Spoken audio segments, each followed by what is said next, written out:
네, 경기 의정부시갑 출신 오영환 의원입니다. 오세훈 시장님께 좀 질의를 드리겠습니다. 아까 존경하는 김교훈 간사께서도 말씀을 하셨습니다만 일부 철도 구간의 이런 직결 문제에 대해서 말씀이 있었는데요. 시장님, 저는 의정부에서 왔습니다. 의정부에서 서울로 지하철을 이용하는 경우에 좀 먼 구간은 1시간 30분 정도 걸리고요. 이 수도권에서 이 서울로 출퇴근하시는 분들 지하철 이용하면 평균 3시간 걸린다는 그런 연구 결과 알고 계시죠? 네. 네.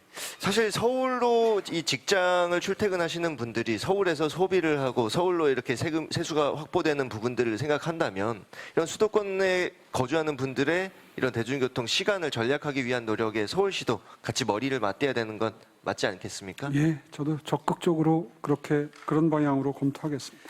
네.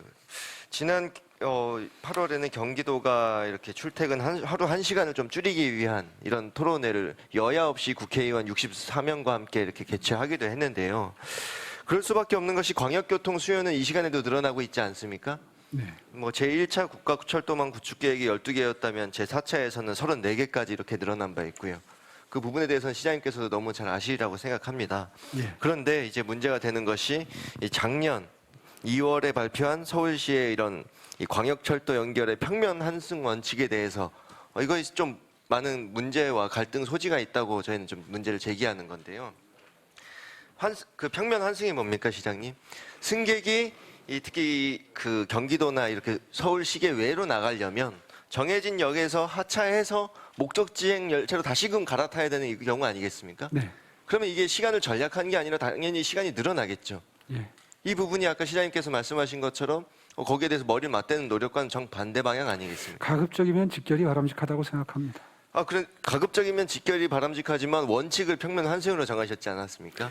예, 이제 거기에 시장님, 또 비용 문제도 말씀처럼 있고 하기 때문에. 이렇게 이 직결 운행을 원칙으로 하고 좀 불가피하게 기술적으로나 재정적인 여건이 안 될 때 이 평면 환승을 불가피하게 이 부분적으로 도입하는 것이 맞다고 보고요.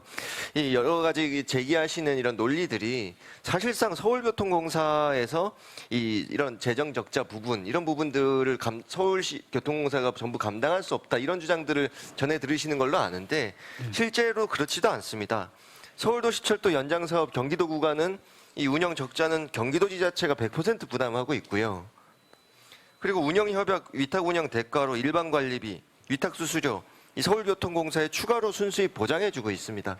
이런 부분들이 있는데 단순히 이런 운영회사 측 이야기만 듣고 그렇게 그런 평면 환승 원칙을 고집하시면 안 된다. 그 말씀을 드리는 것이고요. 이런 지역 차별 그리고 이 지역 그 수도권의 이 서울시계 외의 주민들이 이 굉장히 박탈감을 느낄 수 있는 부분입니다. 그리고 실질적으로 이 삶의 질이 오히려 저하되는 그런 현상으로 이어질 수 있는 것이고요. 이 늘어나고 있는 광역교통 이런 추이와는 정반대 방향으로 가는 결과가 될 수 있다는 말씀을 드리는 겁니다. 이 부분에 대해서만큼은 이 서울교통공사와의 이런 소통을 넘어서 이제는 이런 경기도지사 그리고 인천시장 이런 분들과 이렇게 머리를 맞대고 좀 통합적인 이런 노력을 좀 하셔야 된다. 그런 소통을 좀 적절히 노력해 주십사 하는 부탁을 좀 드리겠습니다. 예, 잘 알겠습니다.